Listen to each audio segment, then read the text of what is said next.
All right. I am Tiffany here with the Biz Foundry Podcast. Episode we don't really know, but it still works. So I'm here with David and Beau, and we're going to talk about kind of the background of starting your own companies. So go ahead and introduce yourselves so that our listeners at home can figure out who you guys are. Yeah, I'm David Darnell. I'm Beau Cunningham. And you guys are of best friends for life and, brothers, more or less. We were mistaken for twins pretty often. No, we have a few companies together. We have Addo, which is our staffing company. That was our first business we started. We have DBK Environmental Solutions, which is the holding company for two other companies we have. Turcules, which is our toilet elixir, and then Septisure, which is our monthly septic system treatment subscription. And then we work with and for a fourth company called Dry Levy Salvage here in town. Okay. So let's go. So we're kind of going to focus on the start of things. So not kind of where we're at now, take us back. So take us back to where it all began. How long? When did you guys meet each other? Let's start with there. You want to start that far Well, back? let's just kind of give a little history, a little background. I'm going to let Beau run with this. Okay, so we just keep saying 15 years, but I'm fairly certain it's far more than that now. Yeah. But we've been best friends for 15 years. Was it like 7th grade science class or something like that? No, it was Yeah, actually, we're 24. Yeah, 24 years old. No, it was actually right after high school. Oh, okay. I think maybe a year and a half after high school when we started hanging out, became friends, all of that. And, our paths have always just kind of crisscrossed. We played music together. We lived together for a while with other roommates and things like that. And, David went off and did his thing in residential management. I think that's what you call it, right? Something property like that. management. Okay, sorry. Literally never You were heard a of landlord? that. I've never heard. I don't know. I made it up. You know what? TM. But we made everything back together, and David moved back here to Tennessee, and we worked at the same companies. I think 2 companies back to back. We worked together at, and we just decided one day, and I'll let David go into more detail because he tells the story better.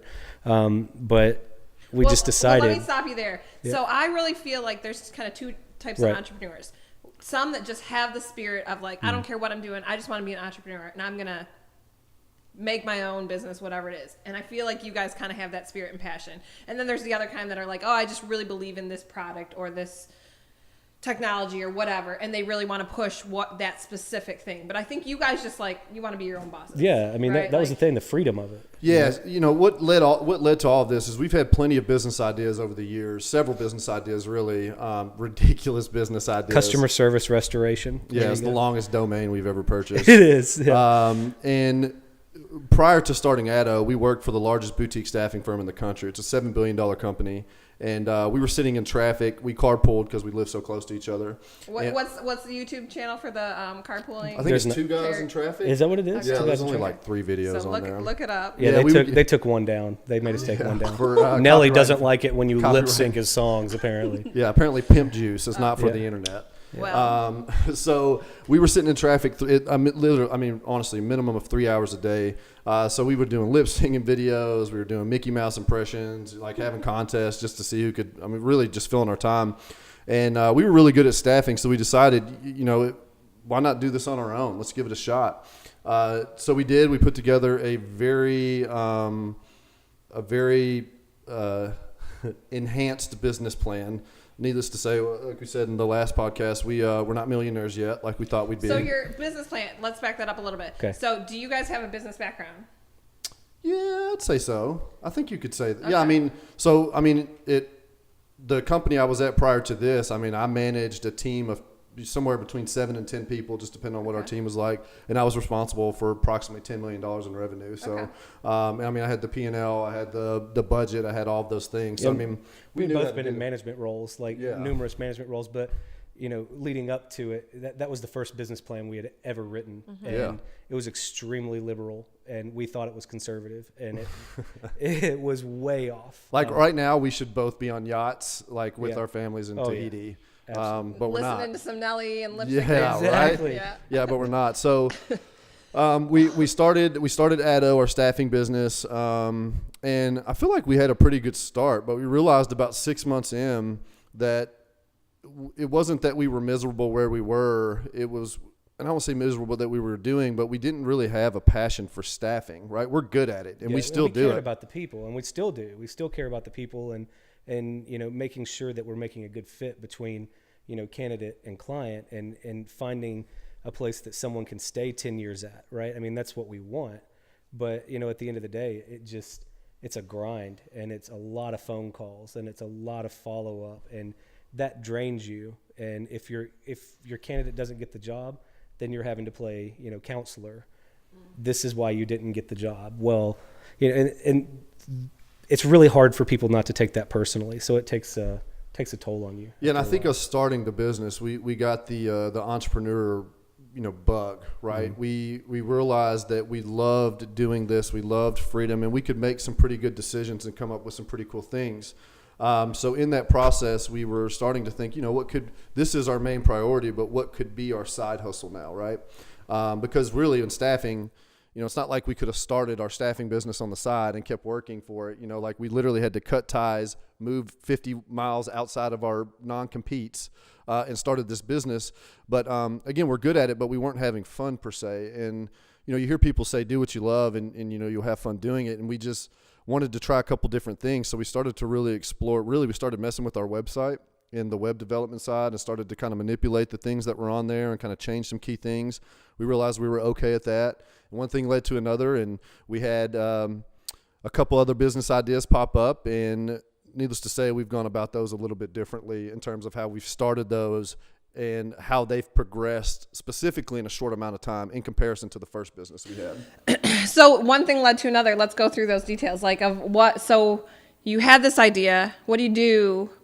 We have a kid's book around here that's like, what do you have an idea? What do you do? So what do you literally do when you have an idea? What's the next step? You start talking about it. I mean, to who? To anyone that you can. Uh-huh. I mean, for us, it was really just seeking out the folks that we knew that could, apply some value to the idea, who could validate it, could say, oh, that's great.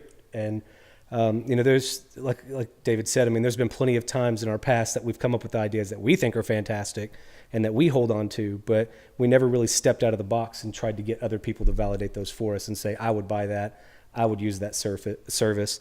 And, so that was really important to us. And specifically the Biz Foundry, Jeff has been huge for us. I mean, we've, had conversations with him, emails back and forth, just over new ideas.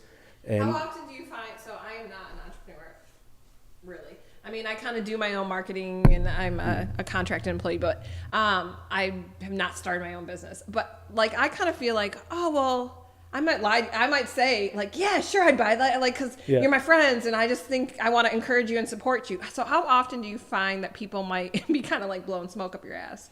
Well, I would say the big thing is when you get a business idea, don't go to your mom or your brother for, you know what I mean? Right, you can. Unconditionally supportive. Yeah, they're going to think anything you do is, and I'll say that my mom has honestly been one of my biggest supporters, legit. She's been there. She will shut me down if it's a dumb idea and all those things. That's good. She's honest. Yeah, but I'm saying as an example though, especially when you're starting out and you're younger, don't go and, to your mom with this business idea if she's going to say yes regardless, right? You got to find some objective people in your life that are going to give you honest opinions. I would say 10 years ago when we started coming up with these crazy business ideas, we would not have asked anybody that we thought would say, no, it's not a good idea. Because we were afraid to get no, right? You didn't want anybody to say no, but now you have to have that. You have to have those people. After a lot of wasted money, I assume that. Yeah, well, wasted time. Really. Time, that's been the thing, the time. But get the people in your life and surround yourself around the people that are not afraid to hurt your feelings, really, because I think, we trademarked business feelings. You can't have your business. When are we getting these shirts of business feelings? You need to. Hashtag business feelings. So that's one of the bigger things.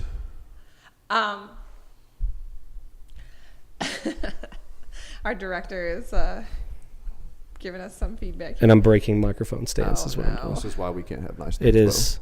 It happens. So that's important.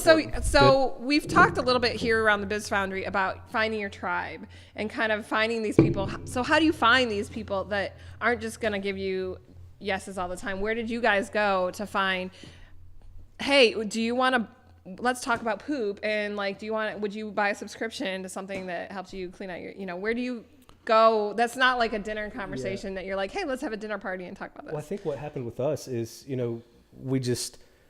we started really trying to network in this area because neither one of us really had, anyone here that we could network with. And upon doing that, we started to find people that were like-minded, that were willing to, be objective towards our questions, that didn't just give us a run-of-the-mill answer. It is difficult to find those folks because you can find as many people as you want to, but finding the ones that you can trust, the ones that have your best interest at heart, that's the tough part. But really, those people, they rise to the surface. That's basically how it happened for us. We just started networking and started finding those folks that could really look at us objectively and say, look, we want you to succeed. You've worked hard. And, I think that's been the best thing for us, is just not trying to seek out those folks, but doing what you do when you start a business, which is networking, right? Is there anybody that you feel like pinpoint, like this person really got us to the place that we needed to be without a certain mentor or something like that? Well, let's be clear. I don't think we're there yet, right? Yeah. Like we're not. You haven't made it. We don't feel like we've made it. No, we haven't. I right? feel like that's a true entrepreneur never feels like they've made it. No, there's always more hustle that you can do out there. Like there's always something. We have 3 businesses right now, and I know for a fact we have somewhere between 5 to 7 other ideas that we're all ready to jumpstart once we get these 3 buttoned up. But to go back quickly on the getting the right people in your life, I think I want to be clear about something. You need to do your own due diligence before you start going to talk to these people. You need to do your research on your customer. If you have a product, you need to make sure that A, there's not something already out there like it. B, if there is, that yours is as good or better. And C, that you can deliver that either as good or better than the next person, right? Your competitor. So let's break it down. How do you find those ABC information? Just search. The internet kind of thing? Or the interwebs. Yeah, that's where you got to start. You just got to do a Google search and the Googles. You got to do a Google search and just pick it apart. See if your idea and your product has a specific niche that you can, kind of enforce yourself on. If you're going down a path, like, so you have an idea and then you find something that is similar, would you suggest bailing, jumping ship, or figuring out your niche of saying, okay, let's figure it out? Absolutely. Because for us with Turkules, we had the idea that was supposed to be an add-on to the, septic system treatment. It was just going to be a monthly add-on. But then when we pivoted, we started to realize, okay, there's so many people that know nothing about toilet spray, and that's totally okay. We know we're going to have to educate. We know we're going to have to do all of that, but specifically there was not one for men. And so we just started talking and decided this is what we need to do. Well, there were a couple, but they're not good at all. Yeah, they not really good. were. I'm not trying to knock them, but they just we felt like we could build a better product. Yeah, and I think that's knowing your capabilities as well. And we knew that everything that they were producing, we could produce the marketing, the design, all of that stuff at a higher level. And you never want to try to. You want to shoot for the stars, right? But if you can never get there, that's when you can walk away. When you look at it and say, there is no way that I could even capture a small percentage of this market share. And that goes along with the validation of it, of when you're doing that research, you're just looking at it as, okay, how much money do these companies make? How much money does that company make? And can I take some of their business? We don't have to reinvent the wheel. We just have to do something better than someone else. And that's what, we've looked at it as. And I think both of us, have big enough egos when it comes to that type of stuff that, we're not afraid to tackle a company that's $30 million, $300 million company, just 2 guys sitting in an office at the Biz Foundry. A little bit different. We're not afraid, to do that. Yeah. And in fact, we welcome that challenge. We do. And, it's only going to make us better. It's only going to make our next venture better. And, it's been, doing it that way and really doing that due diligence is what gives you the confidence to go forward. For sure. So do you think that you, kind of your vision with this, do you see yourselves building up a company, selling it off, starting a new one, starting a new one? Like, Is that kind of how you? Yes. Yes, absolutely. So yeah, I don't think that. I when wouldn't like Johnson and Johnson comes in and like buys Oh, Hercules yeah. I mean, or whatever. if they want to. I think it's just that we're a good team, right? We're actually a great team. We complement each other really well when it comes to business. And again, we have these other ideas. Nothing else, just business. Just business feelings. Hashtag. Yeah, hashtag My business hashtag business feelings are hurt. No, we have. I think your personal feelings hashtag personal feelings. Your personal feelings are hurt. Yeah. Your business feelings just got Yeah. boosted up. David's like, "What are you guys talking?" He doesn't. No, we make a good team, and we are both very ambitious. We're resilient, so we're not going to stop with these companies. We're going to continue to climb the ladder and do what we have to do, and help other people along the way. And let them kind of experience the things that we've gone through and dealt with through starting these businesses, and hopefully help them dodge some of the same mistakes that we've made over the past couple of years. What would you say is the biggest mistake that you made over the past couple of years? Oh my gosh. Thinking we were going to be millionaires from Addo after 1 year. Yeah. Honestly, I mean, that sounds crazy, but like if you look at our did you have these visions of like making it rain, like on a yacht? The thing is the basis of that business, we started out as direct hire only, right? Yeah. And that's, you staff one person at a certain percentage, and you're bringing in a $15,000 check that, depending on how hard the position is, right? I mean, it's just it's a very lucrative industry, and we knew what we could do, but what we did not do was pay attention to the fact that we literally had no brand to stand on. We were brand new. We thought, hey, we can go in there, and make all of this money just by tightening up our bootstraps and being focused and all of that. But in certain industries, that's not the case. And I think that's probably one of our biggest mistakes, is underestimating what good branding and marketing can do for your business starting out. For sure. Yeah. I mean, that crippled us. It really did. We felt like we were going to transition out of that into the new business, and literally, if you saw the business plan, we were going to be placing 5 to 7 people a month, right? And then that was, for the first quarter, and then it was going to be, 10 to 15 a month, and it just never happened. I mean, the mark, and really the staffing industry in that market specifically is truly oversaturated. Mm-hmm. Even with unemployment being so low and companies having such a hard time finding talent, it's still a very oversaturated market. You have the small mom and pop shops like we are. You have the huge conglomerates that are literally $150 billion staffing companies. That's a bit exaggerated, but they're huge, right? Like international staffing companies. And then you've got the one-off contract recruiters and things like that. I mean, so you're competing in a very, very saturated market. And when you're not passionate about that process, again, I don't want to take away from being able to truly help people find their career, but when unemployment is, in Nashville, sometimes it's 0%, literally it's null and void. You're not changing anybody's life, like they already have a career. Right. So unless they're only focused on the dollar and you're getting them a raise, that's the only way you're impacting their life. You're not changing it. So that's where. So not to I am giggling a little bit, but so how are you impacting? How are you changing people's lives with a toilet elixir? We're not, right? But for us, that's fun, right? We're pretty good at it. Yeah, I hate to say that, but maybe it might be impacting. I've told you guys, my daughter is very into it, so you're impacting her life a lot. Like I don't think she can poop without it now. Well, I think we understand the novelty of the product. We know it's funny. We know the names are funny and all of that, but it is functional. But I think at the end of the day, we want a product that works, that when people see it, they smile, right? Yeah. That's the whole thing behind branding. You want people to get a certain feeling from what you're doing and what you're writing and logos, bottles, everything. And, I think for us, we just get a kick out of people purchasing a product that does work. Yeah. But at the same time, it provides something positive outside of the function. And for sure. So I think that's it really is. It's apples to oranges, because so the staffing industry is service-based.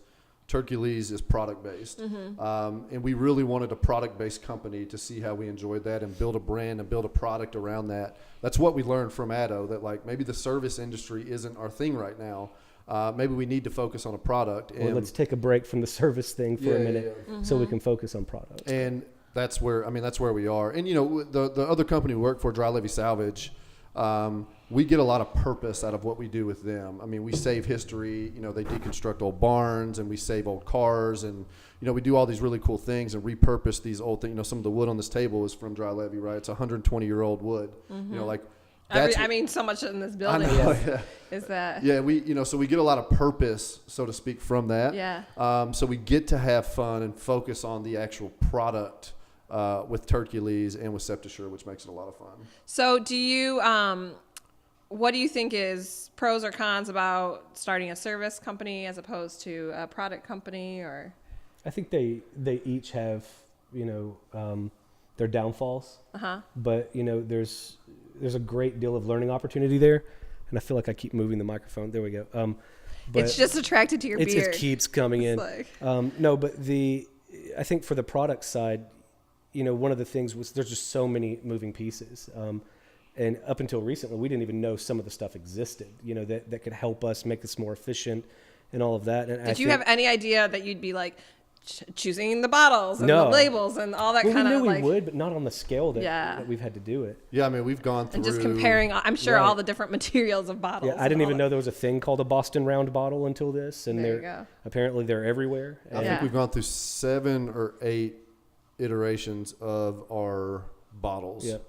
Only, not counting the website, not counting the product change, not counting the sprayer, labels. The labels. I mean, just the actual bottle. Just the bottle. We've probably gone through 7 different types of bottles before we landed on the one that we felt like was the right one for us, which turned out to be one of the harder ones to find, of course. Yeah, but I think that the beauty of that is we learned a ton. If we launch another product again, absolutely we're going to know exactly what to do. Unless it's something and not to do. Mm-hmm. But when it comes to a service-based business, really you just need to have your ducks in a row from an accounting perspective, how you're going to bill, how you're going to do all these things, and really have your marketing in check. And if you don't have that and you don't have the funds to do that, that's when it becomes difficult. And I think that's something we fell into is we understood what we needed to do, because with the service-based business, if it's something that you're not having to apply tools or something that's paid on your behalf to do, you can essentially hit the ground running, but if you don't have everything in place that is going to get your name out there, you're just going to, kind of flounder, which is kind of what we dealt with at first. Yeah, I think service-based companies will humble you very quickly. Yeah. Unless you can come into your business with a book of business or a portfolio or something where you already have your name established or your reputation can kind of get you started.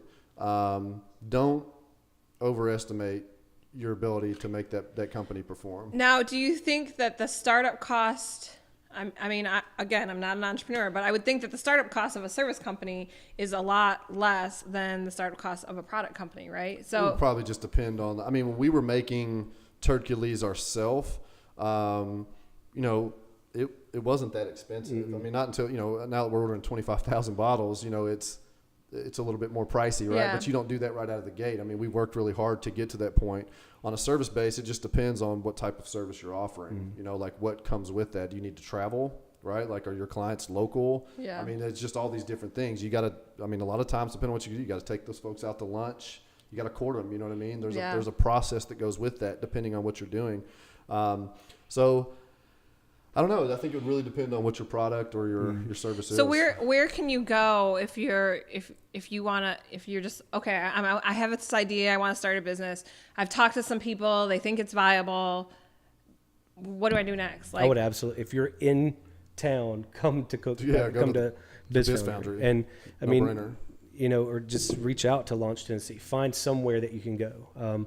One of the things that we have always talked about, anytime we speak about, kind of our story, initially, we don't think we would have anybody who told us what to do and gave us advice. We probably wouldn't have listened. That's right? Yes. But, in retrospect, you have to listen. You have to find those people. You have to listen to what they have to say, because for us, who knows what would have happened if we did listen, right? Yeah. We save a lot of time and money. Exactly. But, at the same time, we're okay with our journey, right? Yeah. Because we are where we are today, and we're not afraid anymore. We're not afraid of stress becomes the norm. Yeah. Stress is the norm. Once you come out of that employee mentality, right? And you realize, okay, I am in charge of my own future, and how much money I make is solely dependent on how hard me and this guy work. Right. Yeah. And, it changes your perspective on not only life, but on freedom and on what it means to be able to truly just build something in the United States of America. Yeah. Right. And how did you guys find the Biz Foundry? I think I met a guy or you had reached out to him first. Yeah, I was just doing some local I had no idea what the Biz Foundry was, and I was just doing my due diligence on local companies, and I came across the website and just read about Jeff's profile and what the Biz Foundry stood for, sent him a note. He replied, I don't think we connected, and then Beau met somebody that kind of validated Jeff in the Biz Foundry, and I mean, at that point, I guess you guys were maybe 2 years in. So had a good reputation, everything, and supposed to have a 30-minute coffee with Jeff, turned into an hour and a half. Can you imagine Jeff and me talking? No, I mean, you guys are so quiet. But what's so weird, though, is the person that I met that validated it was at a graduation party in Mount Juliet, I want to say. So it was just really strange. Yeah. And how it all kind of went down, and it was like, okay, we have to talk to this guy. Yeah. We have to, get in there and talk to Jeff. And I think that's when... maybe not for Addo, but that's when we felt comfortable and confident that we had support here. We didn't get a lot initially, and this isn't to knock anything. It was just, we're two guys starting a business. Yeah, staffing is an oversaturated market. It is. So. And, we didn't get a lot of support locally initially, but then when we met Jeff, we felt like we had, found our tribe, right? We found someone that... Biz Foundry is definitely our tribe. Yeah, most certainly. And someone that understood where we were coming from and knew where we wanted to go. And, he's been someone that has told us numerous times, hey, that's probably not the way. Yeah. Or maybe you should back off on that. And how often do you listen and just... we actually do now. Unless... So I'm very strong-minded, maybe a little too strong-minded, and I'm emotional, but I'm very passionate. And I will build a case for where I stand on something always, and I will stand by that until I can be changed or see it, the other side, or be persuaded to have a different opinion. And it doesn't take. I respect Jeff enough, and everybody on the board. Jeff's not our only mentor, right? You guys, there are members on the board that are our mentors too, and we're actually partnering with one of them now. But when Jeff talks, or anybody else on the board, we listen now. We respect their opinion. These guys have been through it. Guys and girls have been through it, right? They know the struggle. So we have to listen to him. I've gone to Jeff and be like, hey, man, look, this guy just reached out. I've got this great opportunity. He wants me to kind of help with this, that, and the other thing, and Beau to do this, that. And he's like, dude, shut up. You have enough businesses right now. Like, you don't need anything else. So, you know what? You're right, Jeff. So when you get the yacht, is Jeff going to go? Are you going to take him with you to Absolutely. the yacht? Of course. We're actually picking up the building. This is actually going to be the yacht. Yeah. The Biz Foundry. Yep. Sweet. Everybody's coming. So I get an invite too? Yep. I'm excited. Everybody's as long as coming. we can get some Nelly and no copothyroid infringement. some pimp juice. Yeah. Some pimp juice. That sounds good. So any other advice to somebody who's, okay, I have this idea. What's your number one takeaway to somebody who wants to start a business? Man, I've got like 3 number ones. Okay. Honestly, first one, find a mentor or mentors. Mm-hmm. Try to break it, whatever it is, the process, the service, the product. Try to find your own loopholes, and then challenge your friends and family, right? Even your mom. Say, give me objective opinions. I want you to tell me this isn't good and give me a reason to tell you why it is.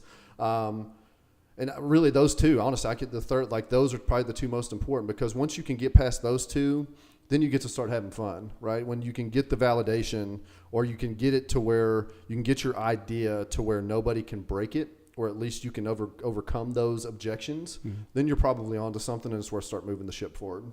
Well, and I think, to add on to the mentor one, it's really important to remember. And I think when you're first starting out and you're getting confused on things, or you're not 100% sure as to what your next step is, it's really easy to not necessarily seek assistance, but to seek someone to do it for you, right?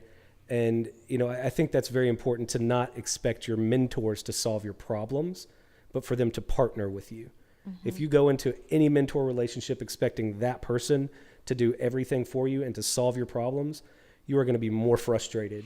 Do you think your mentors give you almost more problems because they haven't? They're not married to this idea like you are. So they kind of they'll kind of point out some of those loopholes, and they'll. Well, I think for me, it's always been, they've given us guidance. They've literally opened a door and said, walk in. But that guidance could be more of a headache sometimes. Well, we haven't had that happen. No, I think that's what makes a mentor valuable is the one that's not afraid to tell you that your idea sucks. Right? I mean, honestly, because and if you really truly believe in it, you need to welcome that. And that's what I'm saying. Like, try to get people to break it, because if your mentor says it's not a good idea, they need to tell you why. Right. And if you can't give them justification or overcome that why, then you really probably don't have a good idea, right? Or it's not game changing. And I mean, that's what's been great for us is I feel like every person that we've spoken to, all the people that we consider mentors, have added value in some way. And it hasn't been by just bailing us out. It's been by them saying, okay, you do have a great idea. Let me tell you why. And here's what I don't like about it. Here's what I like about it. Here's what you could do differently. And they really... they've helped us blow out ideas that we were really tunnel visioned on, right? Because you're married to it. You get so... sure. Right. We're seeing that baby that we created, right? And we're like, okay, there it is. But they've really opened our scope on it. And, I'm sure there are bad mentors out there. We have just been lucky enough to when we were ready to listen, we've had great ones. That's awesome. Yeah, really great ones. And this isn't us trying to, just solely pitch the Biz Foundry, but without the Biz Foundry, we would not have those, and we would not be where we are and in the headspace that we're in. That's awesome. Yep. Any other last minute? Learn accounting. Learn accounting. Learn accounting. Learn it yourself, or have a business partner that you get to learn accounting. That's what happened. I am not an accountant. We both do it. Yeah, we both do it. Neither one of us are. It's very, very confusing at first. I'm pretty sure we're about to contract my mom out to help with some of the accounting. She was an accountant for many years. Personal finances, different story. But when you're starting to deal with okay, I've got to pay all of these people, and I've literally not sold anything, and I've got to pay them. How do I do it without? You know what I mean? Yeah. Like, it's just, how do I categorize this versus that? It's just, seeking out that help and doing your research on it, specifically for the type of business you have, I think is huge. If we would have, I think we literally started the business and then it was like, oh, let's get QuickBooks Online. There's got to be a tutorial out there, right? And that's what we did. Yeah. And I love reports, hate accounting. Yeah, exactly. But I would definitely do that. Brush up on some accounting. And just be prepared to always be tired. Yeah. Be prepared to work 16 to 18 hours a day at points. 6 to 7 days a week. You're going to be tired. It's literally like having another child. I mean, honestly, but is it worth it? If you got the spirit, it is. If you find out that it's not, then maybe you're not cut out for it. But I think that the point to that is you need to decide why you're starting your business. Are you starting it to make a lot of money? Cool. Are you starting it for why did you? Mine was freedom. Freedom for sure. I mean, this is going to sound so weird, and I'm not this type of person that's like, take down the man, right? But it's definitely for us to have control over our vision, how we operate on a daily basis, and to form ourselves into what we know we can be. Having that ability and having that freedom to do that is amazing. But for real, it is. I mean, because both of us, we want freedom to spend time with our families. We want freedom to be able to do the things that we want to in life and to give our families opportunity. Work hard, play hard. Right? Exactly. And that's the thing is if you're going into this wanting to make a ton of money, it's going to be a while, right? I mean, not everybody is just going to be an overnight success, but for us, we see the light at the end of the tunnel. We want, if we sell turkey to a major company, fantastic. We're going to turn around and start another one, right? Yeah. We just like the freedom we have. And, I don't know that if we would have gone into this just wanting to make a lot of money, we would have probably beaten our head against the wall and not been here anymore. Right. So.